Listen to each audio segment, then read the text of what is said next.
Last government అసలు ఇటువంటి దాని ఏమంటారు యాక్ట్లను కూడా చదువుకోకుండా ఎంత గుడ్డిగా ఇటువంటి జీవోలు ఇష్యూ చేసిందని చెప్పడానికి ఇది ఒక తార్కాణంగా మనం భావించవచ్చు. ఎందుకంటే యాక్చువల్ గా వీళ్ళని గ్రామ వార్డు మహిళా సంరక్షణ కార్యదర్శుల కింద ఇందాక సభ్యులు చెప్పినట్టుగా జీవో నెంబర్ MS నెంబర్ 129 ప్రకారం 2019లో వీళ్ళు నియమించడం జరిగింది అధ్యక్ష. ఓవరాల్ గా చూస్తే అధ్యక్ష వీళ్ళు 15,000 మంది రిక్రూట్మెంట్ చేస్తే అధ్యక్ష దగ్గర 13,815 మంది మహిళా సంరక్షణ కార్యదర్శుల కింద పనిచేసే పరిస్థితి ఉంది అధ్యక్ష. అందులో సుమారుగా 1,189 ఆటోమేటిక్ ఇంకా ఖాళీలు ఉన్నాయి అధ్యక్ష. అయితే 13,815 మందికి అధ్యక్ష 2021కి వచ్చేసరికి మళ్ళా జీవో నెంబర్ 60 ప్రకారం చేసుకుని వాళ్ళని ఒక మహిళా రక్షణ కార్యదర్శుల కింద వార్డు లేక గ్రామ మహిళా రక్షణ కార్యదర్శుల కింద మార్చి వాళ్ళకి ఒక సెపరేట్ జాబ్ చార్ట్ ఇచ్చారు అధ్యక్ష. జాబ్ చార్ట్ లో కూడా అధ్యక్ష చూస్తే పోలీస్ డిపార్ట్మెంట్ ఇందాక కోన రవికుమార్ గారి సభ్యులు చెప్పినట్టుగా ఒక చీఫ్ సెక్రటరీకి ఎన్ని బాధ్యతలు ఉంటాయి అన్ని బాధ్యతలు కూడా ఒక గ్రామ మహిళా సంరక్షణ కార్యదర్శికి అప్పచెప్పడం అనేది చూస్తేనే అధ్యక్ష లాస్ట్ గవర్నమెంట్ తాలూకు అవివేకం అనేది చాలా క్లియర్ గా అర్థమవుతుంది అధ్యక్ష. ఎందుకంటే అధ్యక్ష ఈ రోజు మనం ఇక్కడ చూసుకుంటే అధ్యక్ష పోలీస్ డిపార్ట్మెంట్ లో ఒక ఉద్యోగం సాధించాలంటే వాళ్ళు శారీరక దారుఢ్య పరీక్షలు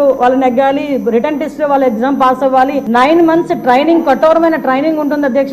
కఠోరమైన ట్రైనింగ్ తర్వాతనే ఆ పోలీస్ కానిస్టేబుల్స్ కింద వాళ్ళు అందరూ కూడా బయటకు వచ్చి పోలీస్ డిపార్ట్మెంట్ వర్క్ చేసే పరిస్థితి ఉంటుంది అధ్యక్ష. కానీ వీళ్ళని మహిళా రక్షణ కార్యదర్శి కింద ఏర్పాటు చేసిన తర్వాత కేవలం 2 వారాలు వాళ్ళకి ట్రైనింగ్ ఇచ్చి ఒకటేమో ఒక వారం పోలీస్ డిపార్ట్మెంట్ వాళ్ళు ఇంకొక వారం ICDS డిపార్ట్మెంట్ వాళ్ళు ట్రైనింగ్ ఇచ్చి ఓవరాల్ చెప్పాలంటే వీళ్ళు గ్రామాల మీద వదిలేశారు అధ్యక్ష. వాళ్ళు పంపించిన తర్వాత కూడా వాళ్ళకి ఇష్టాలు కూడా గ్రహించకుండా పోలీస్ డ్రెస్ కూడా వాళ్ళకి వేయడానికి ఇంచుమించుగా పోలీస్ యూనిఫామ్ కూడా వాళ్ళకి వేయాలి అని చెప్పి వాళ్ళు రిస్ట్రిక్ట్ చేస్తే వాళ్ళు కూడా దానికి భయపడి బాధపడి చాలా మంది కోర్టులకు వెళ్ళిన సందర్భాలు కూడా ఉన్నాయి అధ్యక్ష. ఈ రోజు కోర్టులో దగ్గర 7 రిట్ పిటిషన్లు మహిళా కార్యదర్శికి సంబంధించి ఆ పోలీస్ డ్రెస్ విషయంలోని కానీ వీళ్ళు జాబ్ చార్ట్ ఒక అవగాహన లేకుండా డబ్బులు ఇచ్చుకుని పెట్టుకున్నాడు కదా. ఆ మేధావులందరూ కలిపి ఆల్రెడీ 12,000 మంది వీళ్ళు పనిచేస్తున్నారు కదా, వీళ్ళని మనం పోలీసుల కింద కన్వర్ట్ చేసేస్తే వాటిని తగ్గించి వచ్చని ఒక ఉచిత సలహా పడేశారు అధ్యక్ష. దానికి వెనకాతలు ఒక పోలీస్ డిపార్ట్మెంట్ మీద ఒక అవగాహన, పోలీస్ రిక్రూట్మెంట్ మీద ఒక అవగాహన, వాళ్ళ తాలూకా జాబ్ చార్ట్ మీద ఒక అవగాహన ఉండుంటే ఇలాంటి పని చేసి ఉండేవారు కాదు అధ్యక్ష. ఈ రోజు వీళ్ళ పరిస్థితి ఏమైపోయిందంటే వీళ్ళు వెళ్ళి రిపోర్ట్ చేయాల్సింది గ్రామ సెక్రటరీకి రిపోర్ట్ చేయాలి.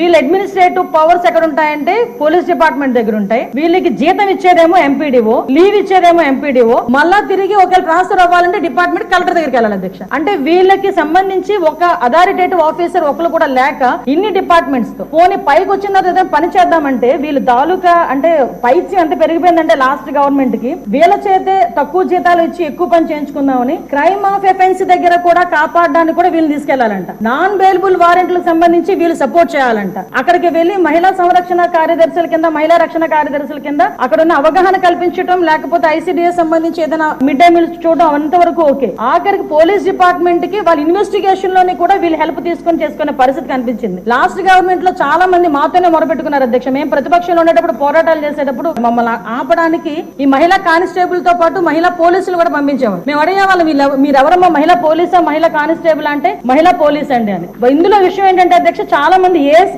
అయిపోయిన వాళ్ళు ఉన్నారు. మళ్ళీ ఇంకోటి ఏంటంటే MTechలు BTechలు చేసుకుని కొంతమంది ఫ్యామిలీస్ పోలీస్ డిపార్ట్మెంట్ లోకి కొంతమంది యాక్సెప్ట్ చేస్తారు, కొంతమంది యాక్సెప్ట్ చేయకపోతారు. ఇలాంటి సిచ్యువేషన్స్ అన్నింటిలోని కూడా ఈ రోజు వీళ్ళు పడుతున్న బాధ అధ్యక్ష వర్ణనాతీతం. ఇంకొకటి ఇందులో కొసమెరుపు ఏంటంటే ఎన్నో సంవత్సరాల కానిస్టేబుల్ కింద చేస్తే హెడ్ కానిస్టేబుల్ ప్రమోషన్ వస్తుంది. హెడ్ కానిస్టేబుల్ దగ్గర నుంచి ఒక ASI, SI, CA ర్యాంక్ వరకు వెళ్తారు. వీళ్ళు ఎటువంటి రిక్రూట్మెంట్ లేదు, ఎటువంటి శారీరక దృఢ పరీక్షలు లేవు, ఎటువంటి రిటర్న్ టెస్టులు లేవు, ఎటువంటి ట్రైనింగ్స్ లేవు. వీళ్ళకి కూడా మహిళా పోలీస్ దగ్గర నుంచి అప్ టు ఇన్స్పెక్టర్ వరకు కూడా వీళ్ళకి కూడా ఒక ప్రమోషన్ జాబ్ చార్ట్ ఇచ్చేసి ఒక జీవో కూడా రిలీజ్ చేస్తారు అధ్యక్ష. అప్పుడు మనందరూ అనుకునే వాళ్ళం తొగ్గులకు పరిపాలన దానికి ఇది ప్రత్యేక సాక్ష్యం కింద మనం ఈ మహిళా రక్షణ కార్యదర్శుల గురించి చూడాలంటే ఇది మనం చెప్పుకోవచ్చు అధ్యక్ష. ఇన్ని రకాలుగా వీళ్ళు చేసిన అధ్యక్ష వీళ్ళకి ఏంటంటే అధ్యక్ష ఎస్కార్ట్ డ్యూటీలు, బందోబస్తు డ్యూటీలు, వాళ్ళు అక్కడికి వచ్చి ఏడ్చేవారు అధ్యక్ష. ప్రస్తుతం చాలా మంది మేము వచ్చిన తర్వాత కూడా ఇప్పుడు ఈ విషయంలోనే గౌరవ సభ్యులందరూ కూడా చెప్పడం జరిగింది. వీళ్ళు పోలీస్ డిపార్ట్మెంట్ కి సంబంధించిన వాళ్ళ కింద ఉంచాలా లేకపోతే ICDS లో మనం పంపించుకోవాలా, వేరే ఎవరికైనా ఏదైనా జాబ్ చార్ట్ ఇచ్చి సపరేట్ గా వీళ్ళు ఏదైనా మనం చేయాలా అనేది ఆలోచన చేసుకోవడానికి